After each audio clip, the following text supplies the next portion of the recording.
आप लोग फिक्र मत करो बेटियों, मैं हूं ना। मैं कुछ ना कुछ सोचता हूँ। मैं जाकर अरमान से बात करता हूँ। तब तक आप लोग राखी की थालियां तैयार रखो, मैं उसे लेकर आता हूँ। ठीक है, अब आगे। जैसे ही अभिमान जी ने पूरे कॉन्फिडेंस के साथ ये कहा, सभी लड़कियां पूरी तरह खुश हो गईं। उन्हें उनकी बातों में एक वचन साफ सुनाई दे रहा था। अब अभिमान जी सीधे अरमान के कमरे की ओर बढ़े। अरमान, जो अभी अभी अपनी जिम सेशन खत्म करके शॉवर लेकर निकला था और अपने नग्न शरीर को शीशे में देख रहा था, अचानक उसे लगा कि उसका पेट थोड़ा निकला हुआ है। अचानक ये देखकर उसके माथे पर बल पड़ गए। अरमान, ये कैसे हो सकता है? मैं तो हमेशा डाइट कॉन्शियस रहा हूं, कहीं मैंने एक्सरसाइज में ढील तो नहीं दे दी पिछले 2 सालों में? थोड़ी देर में उसने ये ख्याल झटक दिया और सूट बूट पहनकर तैयार होने लगा। उसके सेक्रेटरी संजना ने उसे एक इंपॉर्टेंट मीटिंग की डिटेल्स दी थी। अरमान उसी की तैयारी कर रहा था। तभी अचानक कमरे का दरवाजा खुला और अभिमान जी अंदर आए। अरमान ने पूछा, जी कहिए मिस्टर सिंघानिया। आपको नहीं पता क्या? अरमान सिंघानिया के कमरे में ऐसे किसी को भी आने की इजाजत नहीं है। उसके रूखे लहजे को सुनकर अभिमान जी का दिल कहीं ना कहीं टूट गया, क्योंकि जब से अरमान उन्हें मिला था ढेर सारा प्यार और इज्जत देता आया था। लेकिन आज की बेरुखी चुप गई। फिर भी उन्होंने खुद को संभाला और सीधे बोले, बेटा, मैं जानता हूं तुम्हारा टाइम बहुत कीमती है, लेकिन मुझे तुमसे बस एक छोटी सी गुजारिश करनी है। तुम तो जानते हो ना, इस घर में अब एक मांझी है और उनकी 3 लड़कियां, वे तुम्हें राखी बांधना चाहती हैं। ये सुनते ही अरमान के हाथ जो लैपटॉप पर चला रहे थे अचानक रुक गए। उसकी नजरें आश्चर्य से अपने पिता की ओर टिक गई। कुछ पल के लिए कमरे में खामोशी छा गई। अभिमान जी ने बात आगे बढ़ाई, बेटा, बच्चियां खुश हो जाएंगी, तुम जाओ उनसे राखी बंधवा लो। थोड़ी देर की ही तो बात है, उसके बाद तुम अपना सारा काम कर लेना।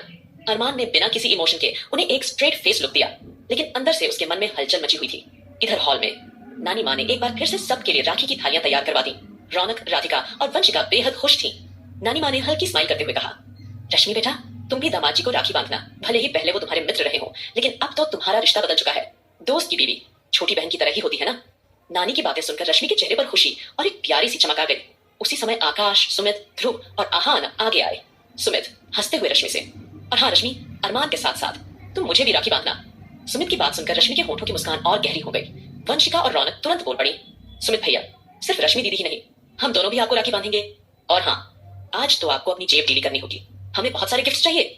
उसके ये शब्द सुनकर सुमित बस मुस्कुरा दिया, लेकिन आहान ध्रुव के कान में फुसफुसाकर बोला, ओए, ये क्या हो रहा है यार? पता नहीं मेरी बीवी को आजकल क्या हो गया है। ये कभी मुझसे गिफ्ट्स नहीं मांगती थी, और अब जब से मां बनने वाली है, बस गिफ्ट्स ही गिफ्ट्स दिमाग में चलते रहते हैं। ध्रुव चुप कर। और फिर जोर से बोला, और हाँ रौनक, अगर तुम चाहो तो मुझे भी राखी बांध सकती हो। ध्रुव के ये मुंह से शब्द सुनकर आहान का चेहरा एकदम खिल गया, क्योंकि पहले ध्रुव हमेशा रौनक का नाम लेकर उसे चिढ़ाया करता था, लेकिन अब ध्रुव खुद उसके सामने जाकर उसे राखी बंधवाने के लिए खड़ा होने वाला था। ये सोचकर आहान नटखट अंदाज में, मिस हवा हवाई, तू किसी को राखी बांध या मत बांध, लेकिन तुम्हें ध्रुव को तो राखी जरूर बांधना है। इनफैक्ट शुरुआत ध्रुव से ही कर दे। जैसे ही आहान ने उतावलेपन से ये बोला, वैसे ही रौनक ने उसकी ओर आश्चर्य से देखा और साफ मना किया, बिल्कुल नहीं, सबसे पहले तो मैं अरमान भाई को ही राखी बांधूंगी, उसके बाद आकाश भाई और सुमित भाई को। जहां तक ध्रुव जी की बात है, उस पर मैं सोचूंगी। उसके शब्द सुनकर अगले ही पल आहान का चेहरा उतर गया और उसने रौनक की ओर तीखी नजरों से देखा। वंशिका ये सब देख हंसी दबाते हुए आगे आई और चुलबुले अंदाज में बोली, अरे वाह, यहाँ तो अभी से राखी की लिस्टिंग शुरू हो गई। चलो मैं भी देखती हूँ कैसे तैयारी चल रही है। तभी अचानक दादाजी वहां आकर बैठ गए। फिर नानी माँ ने उन्हें सब विस्तार से बताना शुरू किया। नानी माँ, भाई साहब, आज राखी का त्योहार है। बच्चे अरमान को राखी बांधना चाहते हैं। अभिमान बेटा वादा करके गए हैं कि अरमान को लेकर ही लौटेंगे। दादाजी ये सुनते ही अचानक घबरा उठे। हल्के से होंठ काटते हुए बोले, बहन जी, क्या कहा आपने? अरमान और राखी, और उसे बुलाने के लिए तुम लोगों ने अभिमान को भेजा है? दादाजी की बेचैनी देखकर सब लड़कियां ठिठक कर रह गई। नानी माँ भी पास आकर बोली, हाँ भाई साहब, अभिमान जी ही गए हैं अरमान को मनाने। उन्होंने कहा है कि वे उसे मना कर लाएंगे। दादाजी की आंखों में चिंता साफ झलक रही थी। उन्होंने तुरंत चारों, सुमित, आकाश, ध्रुव और आहान की ओर चुपके से देखा। अब दादाजी की नजरें खुद पर महसूस करके उन चारों की नजरें भी बेचैनी से झुक गई, क्योंकि सच्चाई यह थी, अरमान अब वो अरमान नहीं रहा। वह आस्था वाला अरमान नहीं रहा। उसके दिल में अब अभिमान जी के लिए कोई खास जगह नहीं थी। अगर उसने जरा भी बेरुखी दिखाई तो अभिमान जी का दिल टूट कर बिखर जाएगा। नानी माँ ने अगले ही पल धीमे स्वर में पूछा, भाई साहब, अगर कोई परेशानी है तो मैं बच्चों को मना देती हूँ। हम जानते हैं दामाद जी की तबीयत ठीक नहीं है, न जाने कहीं अरमान कुछ गलत बर्ताव न कर बैठे। दादाजी ने गहरी सांस ली और शांत स्वर में बोले, बहन जी, आप परेशान मत होइए, मैं खुद जाकर अभिमान को बुला लाता हूँ, साथ ही अरमान की मनोदशा भी समझूंगा। तभी सीढ़ियों से कदमों की आहट सुनाई दी। सबकी नजर उस ओर मुड़ी। अभिमान जी अरमान को लेकर आ रहे थे। अरमान के हाथ में अब भी लैपटॉप था। यह देखकर दादाजी के चेहरे पर हल्की सी मुस्कुराहट तैर गई। चारों भाइयों ने भी चैन की सांस ली। आहान ने ध्रुव के कान में धीमी आवाज में फुसफुसाया, आहान, अच्छा हुआ डेविल भाई एकदम नॉर्मल अंदाज में नीचे आ रहे हैं, वरना मुझे तो डर ही लग रहा था कि पता नहीं डैड वहां से सही सलामत लौट भी पाएंगे या नहीं। ध्रुव ने झल्ला कर पूछा, यार तू हर वक्त मेरे ही कानों में क्यों फुसफुसाता है? तू कभी कभार आकाश भैया, सुमित भैया के कानों तक भी तो जा सकता है ना। जब देखो मुझे कोहनी मारना, नोचना और इरिटेट करना शुरू कर देता है। आहान ने रोनी सी शक्ल बनाकर जवाब दिया, अरे यार ध्रुव, तू ही तो मेरा असली दोस्त है। आकाश भैया और सुमित भैया अभी अभी थोड़े नॉर्मल हुए हैं। तूने देखा था ना कितने खतरनाक लक्षण थे इनके। अरमान भाई का दूसरा रूप ही थे ये दोनों। सिर्फ मेरी प्यारी सी लवली भाभीियों ने इन्हें थोड़ा सुधारा है, लेकिन अभी भी इनके लक्षण थोड़े बहुत वैसे ही हैं। आहान के शब्द सुनकर ध्रुव ने गुस्से से उसे घूरा, लेकिन पास खड़े आकाश और सुमित हंसी नहीं रोक पाए। उनकी हंसी देखकर ध्रुव और ज्यादा इरिटेट हो गया। वेल, तभी अभिमान बेपरवाही से नीचे आए। नानी माँ अरमान को देखकर काफी खुश हुई और फिर खुशी होकर राधिका, वंशिका, रौनक और रश्मि को देखने लगी थी। तभी अभिमान जी खुशी से सबको देखकर बोले, अरे बच्चे, जाओ जाकर अपनी थाली लेकर आओ। अरमान राखी के लिए मान गया है और तुम सबसे राखी बंधवाने के बाद ही वह अपनी मीटिंग में जाएगा। जैसे ही अभिमान जी ने यह कहा, वैसे ही सभी चेहरे खुशी से खिल उठे। सब लड़कियां तो पूरी तरह से चहकती हुई अपनी अपनी थाली लेकर तुरंत आगे बढ़ने लगी थी। चारों लड़कियों ने उस वक्त इंडियन कपड़े पहने थे, तो सब बहुत अच्छे से तैयार हुई थी। अपनी थालियों में मिठाइयां वगैरह सजाने के बाद थालियां सजाकर वे सीधा अरमान के सामने जाकर खड़ी हो गईं। वहीं दादाजी को भले ही यह सब कुछ नॉर्मल लग रहा था, लेकिन उन्हें कुछ अनजाना सा डर सता रहा था। वो क्या था वह समझ नहीं पा रहे थे, लेकिन कुछ तो ऐसा था जो उन्हें खटक रहा था। फिलहाल ठीक उसी वक्त आस्था का सफर अब धीरे धीरे पूरा होने वाला था और कुछ ही मिनटों में वह सिंघानिया मेंशन पहुंचने वाली थी।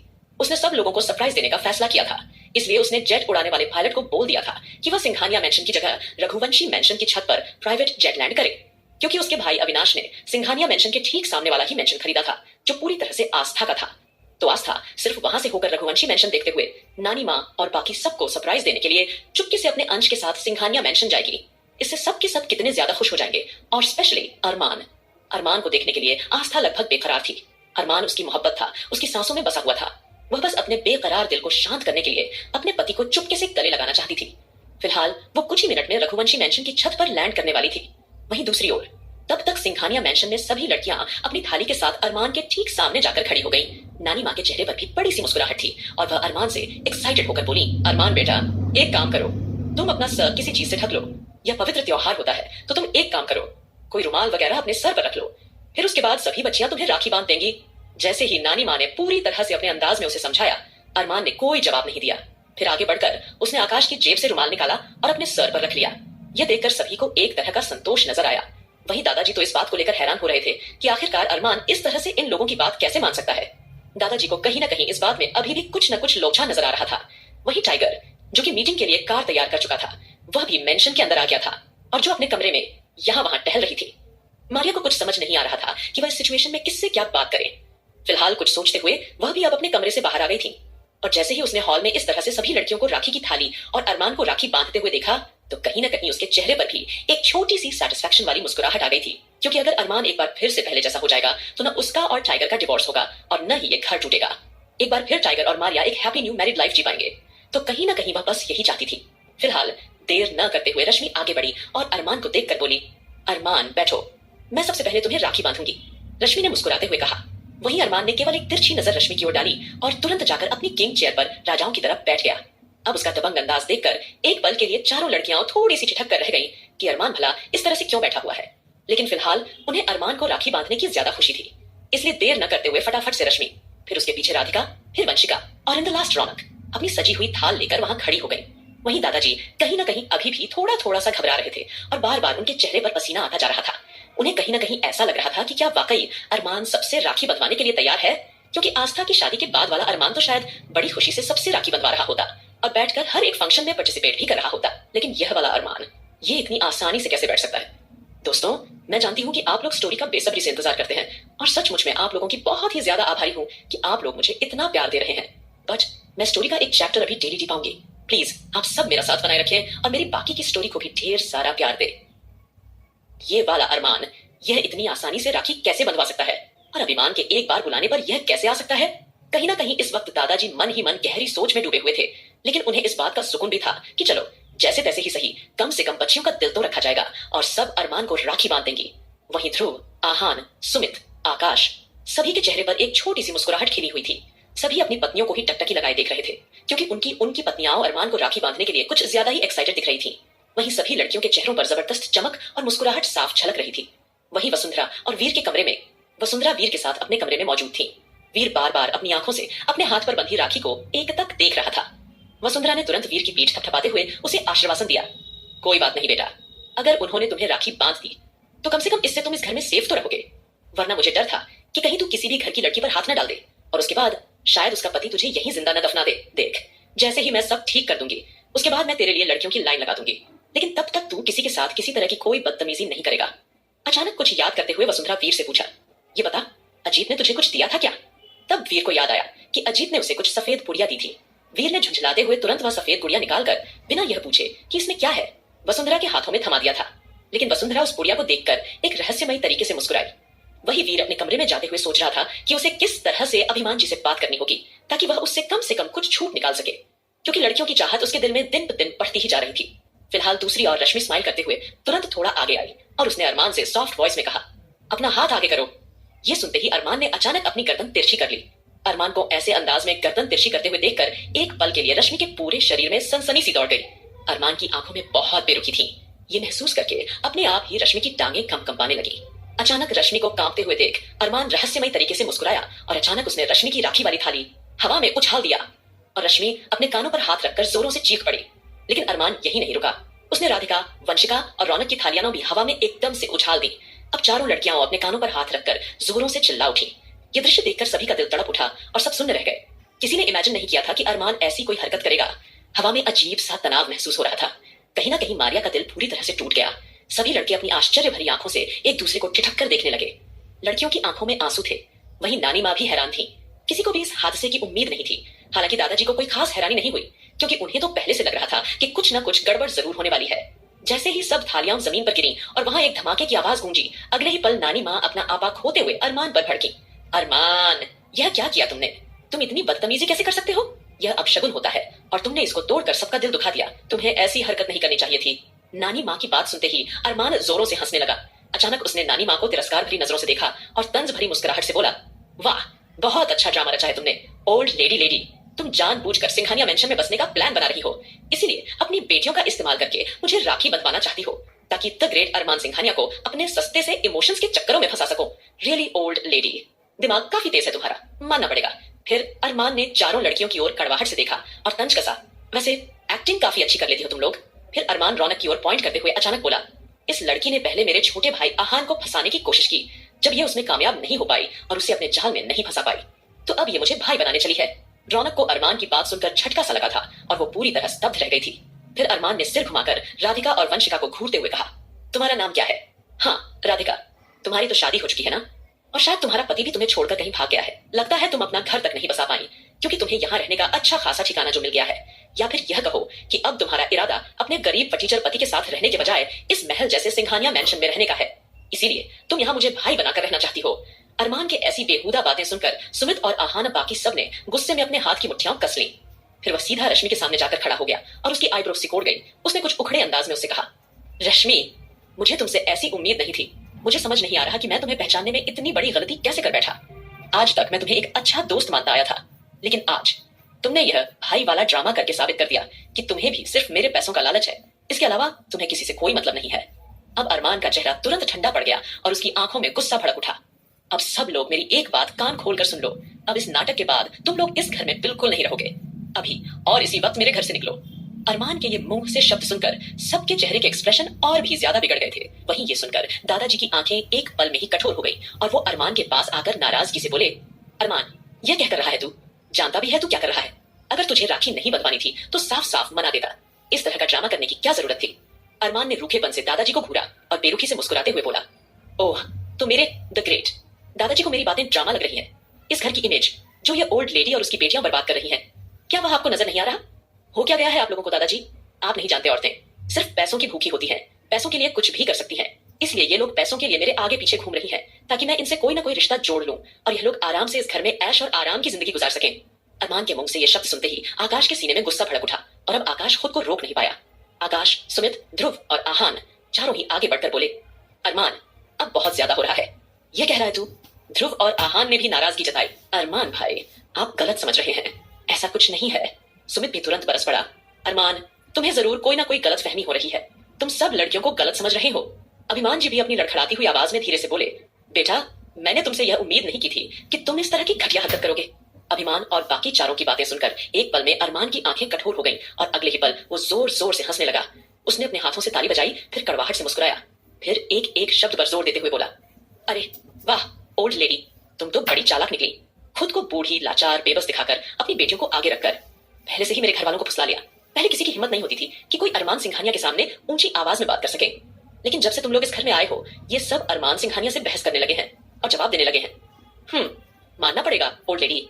एक बात बताओ, कितने घरों को इस तरह से तुम लोगों ने मिलकर लूटा है और अपनी इन तीनों बेटियों को आगे करके किस किस के घर में घुसकर सबका रुपया पैसा छिन्न कर फिर फरार हो गई हो। अरमान के ये शब्द नानी माँ का गुस्सा भड़काने के लिए काफी थे। जैसे ही अरमान ने यह बदतमीजी की, नानी माँ का खून खौल उठा।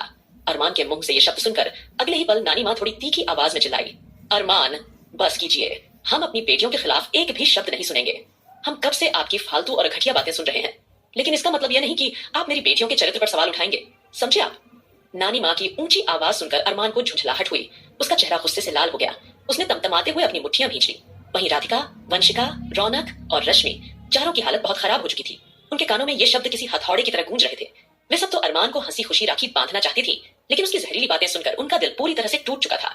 कोई कुछ भी कहने की सिचुएशन में नहीं थी, बस सिर झुकाए आंसू बहा रही थी। अरमान को सबसे ज्यादा गुस्सा नानी माँ की ऊंची आवाज सुनकर आया था, क्योंकि आज तक उसके सामने किसी को सर उठाने की इजाजत नहीं थी, लेकिन यहाँ तो नानी माँ ने सीधे सीधे चिल्लाकर उससे बात की थी। वह तमतमाता कर चारों ओर यहाँ वहाँ अजीब तरह से देखने लगा। तभी टाइगर तुरंत वहां उसके पास आ गया। अरमान ने टाइगर और मारिया की ओर देखकर ऑर्डर दिया, इस ओल्ड लेडी और इसकी बेटियों को अभी और इसी वक्त घर से बाहर फेंक दो। उसकी आवाज हवा में किसी धारदार चाकू जैसी गूंज रही थी। ये ऑर्डर सुनकर एक पल के लिए टाइगर और मारिया दोनों ही ठिठक गए। उनके हाथ कांपने लगे। वे सोचने लगे, भला नानी माँ और सारी लड़कियों को इस तरह घर से कैसे निकाला जा सकता है। दादाजी तुरंत अरमान के आगे हाथ जोड़कर बोले, अरमान बस कर बेटा, क्या ड्रामा लगा रखा है तूने, पागल हो गया है क्या, तू इस तरह की हरकत कैसे कर सकता है। दादाजी की आवाज में काफी दर्द नजर आ रहा था, लेकिन तभी अरमान ने अचानक अपने सीधे हाथ की उंगली से अपने सर पर 3 बार टेप किया और फिर दादाजी की ओर उंगली दिखाते हुए इरिटेट आवाज में बोला, नॉट अगेन दादाजी, नॉट अगेन। आकाश, सुमित, ध्रुव और आहान तुरंत आगे बढ़े। वे अपनी बीवियों को इस तरह घर से बाहर जाते हुए कैसे देख सकते थे। वे अरमान को रोकना चाहते थे, लेकिन अरमान ने अपने हाथ से उन्हें धक्का देकर दूर धकेल दिया। नानी माँ ने अरमान की आंखों में देखते हुए दृढ़ आवाज में कहा, हम इस घर से कहीं नहीं जाएंगे, समझे आप। हम इस घर में रहते हैं क्योंकि यह हमारा घर है और इस घर से आप हमें नहीं निकाल सकते। इतना सुनते ही अरमान का पारा और चढ़ गया। उसने गुस्से से कांपते हुए अपनी जेब से बंदूक निकाली और सीधा नानी माँ पर तान दी। अब तो नानी माँ की आंखें पूरी तरह से फटने को तैयार थीं। वह सपने में भी नहीं सोच सकती थी कि अरमान उनके साथ ऐसी भी कोई हरकत कर सकता है। नानी माँ को देखकर आहान घबरा उठा। उसका चेहरा डर से पीला पड़ गया। वो जल्दी से बोला, यह क्या हुआ, अरमान भाई तो किसी भी पल नानी माँ का भेजा ही उड़ा देंगे, ऐसा नहीं होना चाहिए। कुछ करो आकाश भाई, सुमित भाई, कुछ तो करो। अगर नानी माँ को कुछ हो गया तो हम आस्था भाभी को क्या जवाब देंगे। कोई कुछ करो, कुछ तो करो प्लीज, कोई कुछ करो, ये अनहोनी होने से रोको। वहीं आकाश और सुमित एक दूसरे की ओर लाचारी से देखने लगे थे, लेकिन उनमें भी इतनी हिम्मत नहीं थी कि वे आगे बढ़कर अरमान को रोक सकें या फिर कुछ बोल सकें, क्योंकि वह जानते थे जितना वह अरमान के करीब जाएंगे उतना अरमान भड़क उठेगा। लेकिन तभी दादाजी तुरंत नानी माँ के ठीक सामने आकर खड़े हो गए और अगले ही पल अरमान की बंदूक की नोक को अपने सीने पर रखते हुए बेपरवाही से बोले, अगर तू किसी को मारना ही चाहता है तो एक काम कर, पहले हमें मार डाल, अपनी बंदूक की सारी गोलियां हमारे सीने में उतार दे। वहीं अभिमान ये सारा ड्रामा लाचारी से देख रहे थे, लेकिन उस वक्त उनके शरीर में इतनी हिम्मत नहीं बची थी कि वे जाकर किसी तरह का कोई विरोध कर सकें। वह तो खुद अंदर से टूटे हुए थे। वहीं चारों लड़कियों को तो ऐसा लगने लगा मानो जैसे उन्हें सांप सूंघ गया हो। उनकी आंखें केवल नानी माँ को देख रही थी कि नानी माँ किस तरह से उनके लिए स्ट्रगल कर रही हैं। चारों को ही आज ऐसा लगने लगा था मानो जैसे उनके सर पर आज भी किसी बड़े का साया मौजूद है जो उन्हें हर मुसीबत से बचा सकता है। अपने दादाजी को यूं नानी माँ के सामने खड़ा होते देख के अगले ही पल अरमान का पारा और ज्यादा हाई हो गया था। अरमान ने तुरंत बंदूक अपनी कनपट्टी पर लगा ली थी और दादाजी को धमकाते हुए चिल्लाया, अगर आप लोगों ने इस औरत को रोका या इसकी बेटियों को यहाँ रोका तो मैं इस बंदूक की गोली से खुद को मार लूंगा। अब दादाजी ने जैसे ही ये सुना उनके पांव पूरी तरह से थरथराने लगे। वे तुरंत चिखते हुए गिड़गिड़ाए, ऐसा मत कर बेटा, यह क्या कर रहा है तू, प्लीज ऐसी वैसी कोई हरकत मत करना। नहीं बेटा, तू ऐसा कुछ नहीं करेगा। दादाजी हालात को भांपकर तुरंत ही घुटनों के बल नीचे बैठ गए और वो नानी माँ के सामने हाथ जोड़कर दबी हुई आवाज में बोले, मुझे माफ कर दीजिएगा बहन जी, मैं आपकी कोई मदद नहीं कर पा रहा हूँ। वहीं अरमान अब तिरछा मुस्कुराया और नानी माँ की ओर देखकर रूखेपन से बोला, आप ये रोने धोने का ड्रामा बंद कीजिए और अभी इसी वक्त अपनी बेटियों को लीजिए और निकल जाइए यहाँ से। और डॉक्टर रश्मि, आपको भी अब यहाँ रहने की कोई जरूरत नहीं है, क्योंकि आपने आज यह साबित कर दिया है कि आपको सिर्फ मेरे पैसों से मतलब है, इसीलिए आप भी यहाँ से निकल जाइए। और मिस्टर सिंघानिया यानी कि अभिमान जी को अगर डॉक्टर की जरूरत होगी तो मिनी हॉस्पिटल में और भी डॉक्टर मौजूद हैं, वह उनसे अपना ट्रीटमेंट करवा लेंगे, लेकिन वो आपसे कोई इलाज नहीं करवाएंगे। अब यह दृश्य देखकर तो सबके सीने में गुस्सा भड़क रहा था। दादाजी की तरह बाकी सब भी पूरी तरह से मजबूर हो चुके थे, क्योंकि वे चाहकर भी अब नानी माँ और बाकी लड़कियों को रोक नहीं सकते थे। आगे क्या होगा इस कहानी में जानने के लिए